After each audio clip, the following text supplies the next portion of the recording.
नमस्कार मित्रों, मैं अशोक गौड़ आपका स्वागत करता हूं काइजन स्टडी चैनल पर। मित्रों, जब मैं ये वीडियो रिकॉर्ड कर रहा हूं उस समय ट्विटर पर नेशनल रिक्रूटमेंट एजेंसी टॉप पर ट्रेंड कर रहा था। तो हम इस वीडियो में इसी के बारे में बात करेंगे कि एनआरए है क्या और इसके अंदर फिलहाल कौन कौन सी एजेंसीज काम करती है, कौन कौन सी एजेंसीज आएगी, और फिर कॉमन एलिजिबिलिटी टेस्ट क्या होता है और ये किस प्रकार एग्जामिनेशन प्रोसेस, जो रिक्रूटमेंट प्रोसेस है उसमें एक ड्रास्टिक चेंज लाएगा। तो इनकी ज़रूरत क्या थी उसके बारे में भी बात करेंगे और ये भी देखेंगे कि ये स्टूडेंट्स के लिए किस प्रकार हेल्पफुल है। तो देखते रहिए वीडियो को एंड तक, बहुत कुछ जानने को मिलेगा। और आप काइजन स्टडी चैनल पर नए हैं तो इसे सब्सक्राइब करें। अब बात करते हैं व्हाट इज एनआरए। तो मित्रों, जैसा कि आप जानते हैं कि सेंट्रल गवर्नमेंट की अलग अलग वैकेंसीज के लिए अलग अलग एजेंसियां काम करती थी। जैसे कि रेलवे की किसी भर्ती के लिए आरआरबी काम करती है, वैसे ही बैंक्स की किसी रिक्रूटमेंट के लिए आईबीपीएस काम करता है। और एसएससी आप जानते हैं केंद्र सरकार के अंतर्गत और भी कई वैकेंसी होती है, ग्रुप बी, ग्रुप सी, कई उनमें एसएससी काम करती है।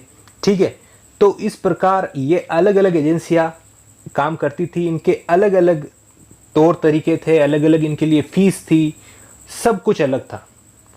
अब क्या होगा, आप ये तो जानते ही हैं कि इन सभी परीक्षाओं में हमेशा अलग अलग चरण होते हैं। कैसे? Tier first, tier second, tier third, फिर ग्रुप, फिर इंटरव्यू, और ये सब अलग अलग प्रोसेस होते थे। किसी में फिजिकल, इस प्रकार ये अलग अलग निर्धारित किए जाते थे। इन सभी चरणों से गुजरने के बाद एक अभ्यर्थी सेलेक्ट होता है फाइनली किसी भी गवर्नमेंट जॉब के लिए। तो उसमें जो टीयर फर्स्ट होता है वो आप जानते हैं केवल शॉर्ट लिस्टिंग नेचर का होता है, जिसमें केवल अभ्यर्थियों का छंटनी की जाती है। तो उनको छंटनी की जाती है, उस हिसाब का पेपर होता है। तो वो पेपर अब सबके लिए कॉमन कर दिया जाएगा। इससे फ़ायदा क्या होगा कि इस पेपर को क्लियर करने के बाद सीईटी, मतलब कि ये सीईटी क्लियर करने के बाद आप सीधे टीयर सेकंड के लिए एलिजिबल हो जाएंगे। जैसे कि आपने एलिजिबल मतलब एक बार सीईटी क्लियर कर लिया तो फिर आप क्या हो पाएंगे, एसएससी के सीधे मेंस में जा सकते हैं, आईबीपीएस के मेंस को दे सकते हैं, रेलवे के किसी एग्ज़ाम में सीधा मेंस एग्ज़ाम के लिए अप्लाई कर सकते हैं। तो ये होगा, इससे क्या होगा, एक तो अलग अलग एग्ज़ाम के लिए फॉर्म की फ़ीस बचेगी, फ़ीस नहीं देनी पड़ेगी, और अलग अलग बार अलग अलग जगह जाके एग्ज़ाम देना नहीं पड़ेगा। तो ट्रेवल टाइम भी बचेगा, काफ़ी फ़ायदा होगा। आगे बात करेंगे इसके बारे में। और फिलहाल के लिए अब यही बात करते हैं एनआरए क्या है। ये देखिए, फिर बात होती है एनआरए में, ये सोसाइटीज़ रजिस्ट्रेशन एक्ट के अंडर रजिस्टर्ड होगा और इसका chairman secretary of the government of India rank का होगा। और सरकार ने इसके लिए 1517 करोड़ रुपए सैंक्शन किए हैं। ठीक है, 3 सालों के लिए ये मतलब पीरियड में ये खर्च होगा। ठीक है, अब बात करते हैं इसकी एनआरए में कौन कौन सी एजेंसियां है। देखिए, अब तक भारत सरकार में 20 ऐसी एजेंसियां हैं, रिक्रूटमेंट एजेंसियां, जो कि काम करती है, जिसमें से फिलहाल के लिए 3 एजेंसियां एसएससी, आरआरबी, आईबीपीएस, इनको सीईटी के अंडर कवर किया जाएगा। ठीक है, फ्यूचर में और भी एग्ज़ाम्स को इसके अंदर लाया जाएगा। और ऐसा भी बताया गया है कि अलग अलग स्टेट गवर्नमेंट यदि अप्रूवल देंगे तो ये सीईटी का जो स्कोर होगा वो उनके लिए भी मतलब मान्य होगा। और प्राइवेट सेक्टर में भी मतलब किसी कंपनी को हायरिंग करनी है तो वो सीईटी के स्कोर के हिसाब से अपना काम कर सकता है। ये फ्यूचर में ऐसा हो सकता है। फिलहाल के लिए ये 3 संस्थाएं एसएससी, आरआरबी और आईबीपीएस इसके अंदर आती है। तो ये बात मैंने बता दी। अब ये ज़रूरत कहाँ पड़ी ये कॉमन एलिजिबिलिटी टेस्ट की। तो आप जानते हैं कि अपना भारत कितना बड़ा है, कितनी बड़ी जनसंख्या है, कितने यूथ्स हैं। तो सबका एक मनसा होती है कि सरकारी नौकरी पाने की इच्छा। तो उस हिसाब से आप देखते होंगे कि सरकारी नौकरी के लिए कितनी फॉर्म भरी जाते हैं अपने देश में। तो ऐसा बताया गया लगभग हर साल 1.25 लाख सरकारी नौकरी निकलती है और उसमें 2.5 करोड़ एस्पिरेंट्स एग्ज़ाम्स में अपियर होते हैं। लगभग 2.5 से 3 करोड़ अभ्यर्थी एग्ज़ाम में अपियर होते हैं। तो क्या होता है, उनके लिए अलग अलग टेस्ट ऑर्गेनाइज करवाना पड़ता है, अलग अलग हायरिंग का लेवल होता है, और फिर उनके लिए सब कुछ अलग होता है, फीस अलग होती है, अलग अलग जगह उनका सेंटर आता है, ये सारी चीज़ें होती थी। इनको मैनेज करना भी भारी पड़ता था, और ये कैंडिडेट के लिए भी एक थोड़ी मुसीबत की बात रहती थी। तो उसको ख़त्म करने के लिए सीईटी बनाया गया। ठीक है, तो अब सीईटी के सेलिएंट फीचर्स के बारे में बात करते हैं कि क्या क्या खास बातें हैं। तो जैसा कि आप पहला देख रहे हैं, the common eligibility test will be held twice a year.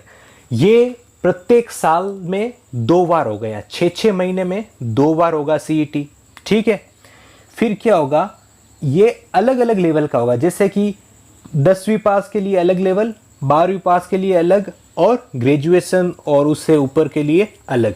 तो ये तीन कैटेगरी में डिवाइड कर दिया गया है। मतलब 10वीं पास की जो वैकेंसी होगी उसके लिए वो अलग से होगा, 12वीं पास की होगी तो उसके लिए अलग, और ग्रेजुएशन के लिए अलग। क्योंकि आप जानते हैं कि इनके एग्ज़ाम में पैटर्न में भी मतलब इनको बदलाव लाना पड़ेगा, क्योंकि लेवल का तो फ़र्क रखना ही पड़ेगा। 10वीं पास, 12वीं पास और ग्रेजुएशन, तो लेवल का फ़र्क भी इसमें रहेगा। हालांकि अभी ऐसा सिलेबस इसमें डिसाइड हुआ नहीं है, फ्यूचर में डिसाइड जब होगा तब बताएंगे। तो ये एक अच्छी बात है कि मतलब कि एक कॉमन टेस्ट नहीं रखा है इन्होंने, लेवल के हिसाब से डिवाइड भी किया है इन्होंने। ठीक है, 10वीं, 12वीं और ग्रेजुएशन लेवल के हिसाब से। और फिर बात करते हैं लैंग्वेज की। तो अब तक क्या होता था कि हिंदी और इंग्लिश सेंट्रल गवर्नमेंट के एग्जाम में, अब क्या होगा, हिंदी इंग्लिश तो है ही है, 12 भाषाएं भी मतलब इसमें शामिल की गई है। ठीक है, तो ये एक और बेनिफिशियल पॉइंट है। और आगे बात करते हैं, इसमें लगभग 1000 सेंटर बनेंगे भारत में। तो ऐसा बताया जा रहा है कि इसमें हर एक ज़िले में, देश के हर एक ज़िले में एक एग्जामिनेशन सेंटर होगा। अब तक क्या होता था कि जो मेजर मेट्रो सिटीज़ है वहाँ सेंटर मिल जाता था, या फिर कोई बड़ा शहर है वहाँ मतलब सेंटर मिल जाता। तो गांव से जो लोग ट्रेवल करके आते थे एक परीक्षा देने के लिए, 200 से 250 किलोमीटर, 300 किलोमीटर, मतलब कह ही नहीं सकते, इतनी मतलब दिक्कतें होती थी परीक्षार्थियों को एग्ज़ाम देने के लिए। इतना ट्रेवल करके केवल 1 घंटे का पेपर अटेंड करने के लिए वो 200 किलोमीटर दूरी से आता था और वापस जाता था। कितनी दिक्कतें होती होगी सोचो। तो अब ये एक फ़ायदा हो जाएगा कि हर एक डिस्ट्रिक्ट में अलग एग्ज़ाम सेंटर बन जाएगा। तो ये एक अच्छी बात है। और फिर बात की गई है कि CET will be the first level test to short list candidate and the score will be valid for 3 year. जैसा कि मैंने बताया कि ये फर्स्ट लेवल ही होगा, क्योंकि मेंस और वो थर्ड चरण जो मैंने डिस्कस किया था पहले, वो तो अलग होंगे ही होंगे। तो अब क्या होगा, सीईटी का जो स्कोर है 3 साल के लिए वैलिड होगा मित्रों। कितने? 3 साल के लिए। एक बार आपने सीईटी क्वालिफाई किया तो उसका स्कोर 3 साल के लिए वैलिड है। फिर आप 3 साल तक सीधे मेंस के लिए एग्जाम दें। प्री के लिए अब आपको माथापच्ची करने की जरूरत नहीं रहेगी। ये इस तरह का सिस्टम है। और यदि आप चाहते हैं इस बीच में कि मैं कुछ अच्छा कर सकता था, मेरा स्कोर कम रह गया, तो आप बार बार आप एग्ज़ाम दे सकते हैं, क्योंकि जैसा कि साल में 2 बार ये होगा सीईटी। तो आप वापस एग्ज़ाम दें और आपका जो हाईएस्ट स्कोर होगा वो ही सीईटी में कंसिडर माना जाएगा। आप इम्प्रूव भी कर सकते हैं। इसमें ये भी फीचर है कि आप इम्प्रूवमेंट के लिए भी एग्ज़ाम दे सकते हैं। यदि आपके कहीं कमी रह गई, आपने सोचा कि और अच्छा हो सकता था, तो आप ज़रूर एक बार और एग्ज़ाम दे पाएंगे। तो ये भी इसकी खास बात है। और इसमें ये भी बताया गया है कि अटेम्प्ट्स कोई लिमिट नहीं है, कितने अटेम्प्ट्स ऐसा कुछ नहीं है, आप अनलिमिटेड अटेम्प्ट्स दे सकते हैं। जैसा कि दे रखा है, there shall be no restriction on the number of attempts to be taken by a candidate to appear the CET subject to the upper age limit. Upper age limit के हिसाब से ये तय होगा। ठीक है, लेकिन इसमें अटेम्प्ट कितने होंगे ये कोई लिमिट नहीं है, आप कितनी बार भी दे सकते हैं। ठीक है, अब बात करते हैं इससे फ़ायदा क्या हुआ स्टूडेंट्स को और इंस्टीट्यूशंस को।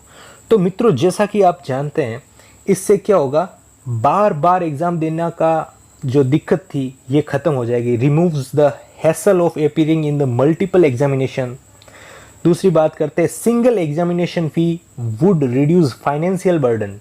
जी हाँ मित्रों, ये भी एक बहुत अच्छी बात है। मतलब एक एग्ज़ाम फीस में आप हर एक एग्ज़ाम के लिए एलिजिबल हो पाएंगे, तो और क्या चाहिए। बहुत ही अच्छा सिस्टम बन गया।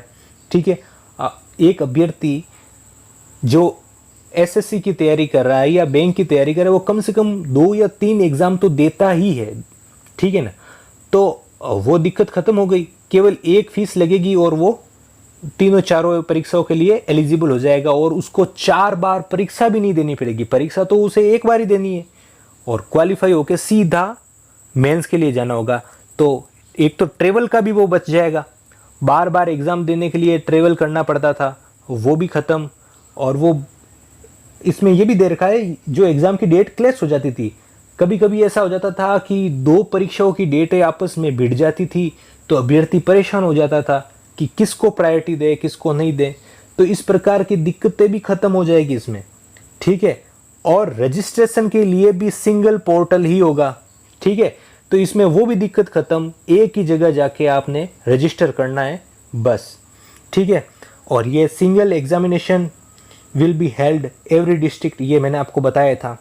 और इंस्टीट्यूशन लेवल के ऊपर बात करें तो देखिए, एग्ज़ाम कंडक्ट करवाने के लिए बहुत ज़्यादा भीड़ हो जाती थी प्री लेवल पे, तो उनको मैनेज करना भारी पड़ जाता था। तो इसमें भी उनको राहत मिलेगी। तो वहाँ पे भी remove the hassle of the conducting prelims exam. ठीक है, drastically reduce the recruitment cycle. Recruitment cycle को मतलब ये बार बार मतलब प्री कराओ फिर मेंस कराओ, प्री कराओ मेंस कराओ, ये तो लंबा प्रोसेस हो जाता था। तो ये भी छोटा हो जाएगा। तो सरकार ये भी कह रही है, इसमें आज बताया था, सरकार ने ये भी कहा है कि इससे रिक्रूटमेंट प्रोसेस फास्ट हो गया। आपने देखा होगा कि अब तक क्या होता था कि कुछ कुछ संस्थाएं बहुत लेट लतीफ़ी के साथ काम करती थी, काफ़ी लंबा टाइम लग जाता था रिजल्ट आने में सालों लग जाते थे, फिर ज्वाइनिंग देने में और टाइम लग जाता था। तो इस प्रकार बहुत लंबा समय लग जाता था और एक अभ्यर्थी परेशान हो जाता था। तो सरकार ने आज ऐसा भी बताया है कि इससे ये रिक्रूटमेंट का प्रोसेस है वो फास्ट होगा, स्पीडी होगा। तो ये जल्दी से, जैसे कि बैंक के होते हैं, फटाफट से एग्ज़ाम हुए और सीधा ज्वाइनिंग, तो उस तरह का सिस्टम बन जाएगा। ये बहुत अच्छा पॉइंट है। ठीक है, और फिर ये पैटर्न में मतलब स्टैंडर्डाइजेशन आ जाएगा, ये भी बात कही गई है। ठीक है, और reduce the cost of different recruiting agency. और ऐसा बताया जा रहा है कि अलग अलग एजेंसी से जो मतलब जो एग्ज़ाम कंडक्ट करवाती थी एजेंसियाँ, उनका भी खर्चा लगता था, तो वो खर्चा भी कम हो जाएगा। 600 करोड़ इससे बच जाएंगे, ऐसा बताया जा रहा है। तो ये अब हमने बात की NRA के बारे में। तो आपको क्या लगता है, ये नया सिस्टम कैसा है, ये बेनिफिशियल है या इसके भी ड्रॉबैक्स हैं? आप कमेंट सेक्शन में अपनी राय ज़रूर देना कि आपको ये सिस्टम अच्छा लगा या बुरा लगा। ज़रूर अपनी राय, अपने ओपिनियन ज़रूर मेरे साथ शेयर करना, और इस चैनल को सब्सक्राइब करना यदि आप नए हैं तो, और ये वीडियो शेयर करना और लाइक करना। Thank you.